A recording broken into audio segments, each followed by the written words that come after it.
course, it's me, Kusineri.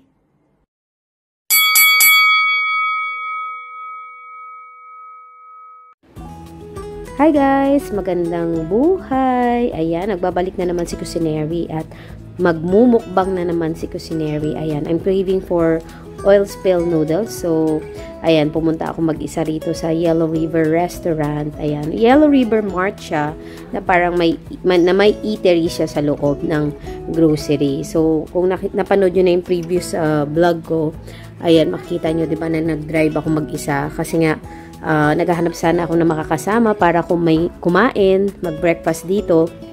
Eh kaso nga, wala akong makakasama. So, ako na lang, nag-solo flight na lang ako mag-isa. 'Di ba? So, in-order ko yung oil spill noodles. Ayan, as in, naubos ko siya.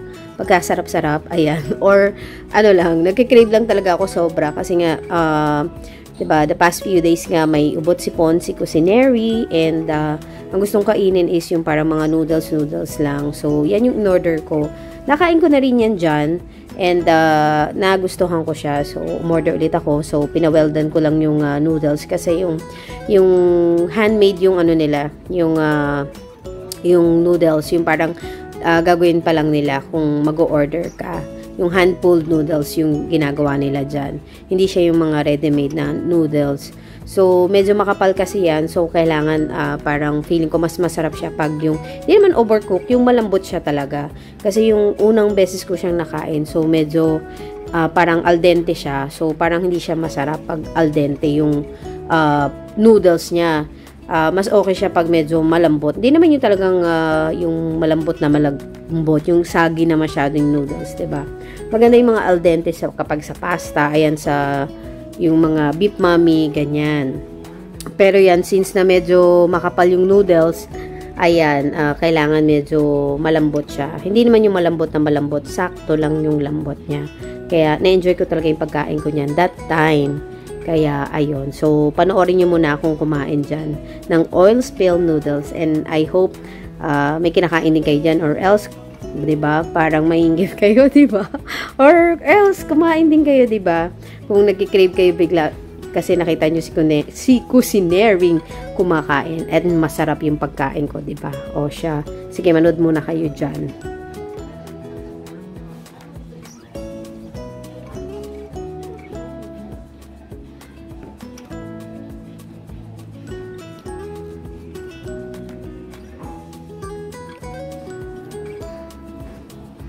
Ayan, nag-order din ako ng kimchi. Ayan, para may side dish din akong kakainin. Hindi lang yung oil spill noodles para iwas sa umay din, diba? So, ayan. Pagkagat ko, parang maasim yung na ano ko. At medyo matigas yung part na nakain kong kimchi. Yung medyo matigas na cabbage yun, yung part ng cabbage. So, ayan. Panoorin nyo lang si Kusineri for sure. Nagkikrave na rin kayo sa katulad ng kinakain ko. So, kung if ever mag-crave kayo, ayan, kumain din kayo, diba? And make sure nga talaga na pagbibigyan nyo yung mga cravings nyo din paminsan-minsan, lalo na kung meron naman kayong pambili, diba? Huwag nyo lang i-deprive yung sarili nyo. Kasi pag may sakit na kayo, hindi nyo na makakain yung mga gusto nyong kainin. Eh, ako talaga, sinisipon nga at inuubo. Kahit nga itong voice over ko, diba? May sipon pa rin ako. So, pinagbigyan ko lang talaga yung cravings ko na kumain dyan. Kaya, ayun, kain-kain tayo, mga kakusineri.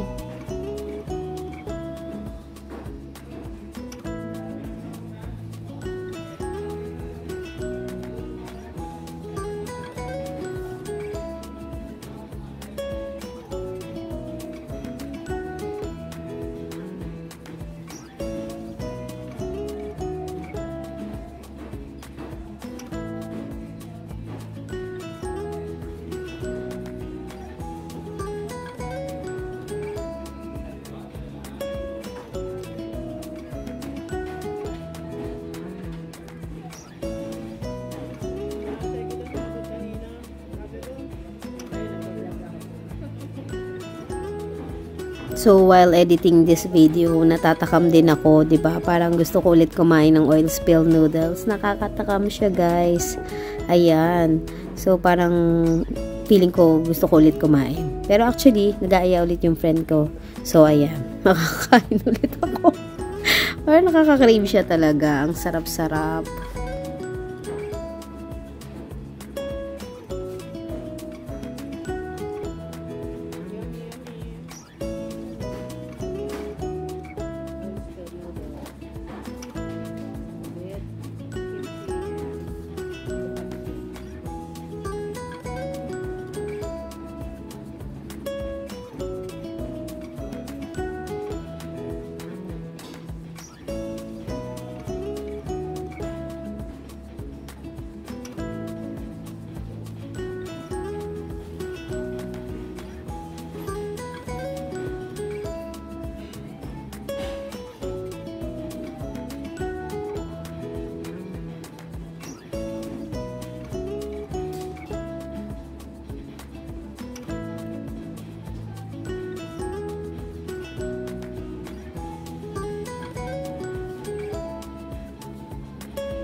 So, yung isang order niyan, medyo marami na siya talaga kasi mabigat siya tiyan niyan.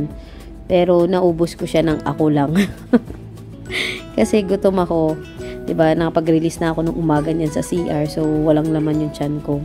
Naubos ko siya talaga.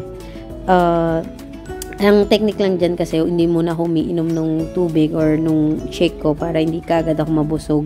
Kaya naubos ko yung noodles na yan. Kasi makakapal siya talaga guys. Pero since na parang pinaano ko nga, well done yung pagkalutong noodles. Hindi naman siya yung talagang yung 'di ba saging-saging nga.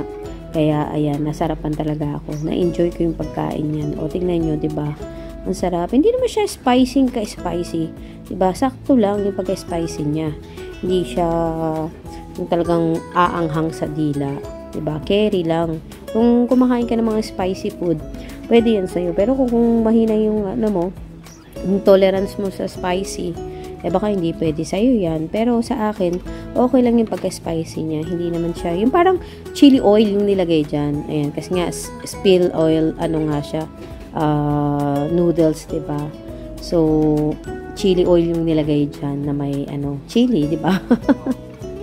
Wow, diba? Ang sarap. Ang sarap, diba? Ang sarap kumain. Kaya namimilom na yung mukha ni Kusineri. So, ayan. Kain lang ng kain, diba? Kasi may pangkain naman, diba? Huwag nyong i-deprive talaga yung sarili nyo when it comes to food. Yan ang aking motto. Kung may pambili naman, kainin mo na nga. Kasi kung may sakit ka na, hindi mo na makakain yan. O, diba? Lagi ko, iingitin ko pa kayo lalo. Ayan, sarap. Ay, wow, ang sarap-sarap. Ayan, may dalawang kabayan na kumakain din dyan. So, sabi nila na, pinag-usapan nila na maanghang daw yun. Tapos, sabi ko, hindi naman, sakto lang. So, siguro para sa kanya, naangangan siya doon. Mahina yung tolerance niya sa spicy when it comes to, maganong pagkain. Pero sa akin, okay lang. Diba? Hindi naman siya maanghang para sa akin. Hindi man talaga sa dila. Ano lang siya. Sakto lang talaga siya, promise. Diba? Kaya itry nyo. So, ayan, malapit ko na atang maubos yung spill oil noodles na yan. Diba? Naubos ni Kusineri, diba? Ayan, ang sarap ng kain ko, diba? For sure na inggit kayo at nag-crave din kayo doon sa kinakain ko. Gusto nyo rin ba niyan? Sige, maghanap kayo nung nung may mabibila na ganyan, diba? O, diba? Ayan, kimchi pa. O, sige. Tapos, gusto ko, imumukbang nyo rin. Diba? O, bigyan ko kayo ng pambili. Diba? Ayan. Basta, imumukbang nyo. And then, ipipremiere nyo. Diba? Para, maingit din kami doon sa kinain nyo. Diba? O, ayan. O, siya. Sige, panoorin nyo na lang yung pagkain ko niyan. Diba? Para talagang maingit din kayo sa kinakain ko.